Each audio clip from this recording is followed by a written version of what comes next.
সবাই টাকা কেন খুঁজে?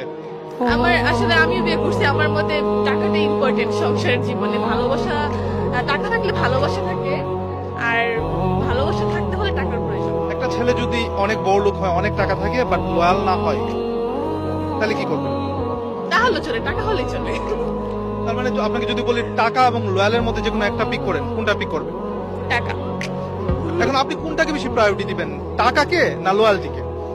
অবভিয়াসলি লয়্যালটি, বাট এখনকার যুগের জন্য টাকাটা অনেক বিগ অ্যামাউন্ট। সো যদি আমি আমার হাজবেন্ড ম্যাটেরিয়াল খুঁজি তাহলে লয়াল খুঁজবো, আর যদি বয়ফ্রেন্ড খুঁজি অবভিয়াসলি মানি খুঁজবো। আল্লাহর কাছে তোমার কি মূল্য আছে হে? আল্লাহর কাছে তোমাদের কি মূল্য আছে? তোমরা কি 5 ওয়াক্ত নামাজ পড়ো? তোমরা কি পর্দা করো? তোমাদের মধ্যে হায়াবোধ কিছু আছে? তোমরা মানুষকে ভালো কিছু শেখাও, সমাজকে ভালো কিছু দাও, শালীন কিছু দাও। আল্লাহর কাছে তোমাদের কি মূল্য আছে?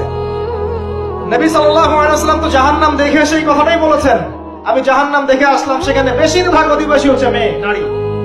কি কারণ? তারা এমন কাপড় চোপড় পরে বাইরে ঘুরতো যে কাপড় পরেও তারা নগ্ন থাকতো। আমি কি ব্যাখ্যা করতে হবে? আপনি দেখতে পারেন না? এবং তারা স্বামীর সাথে কুফরি করত।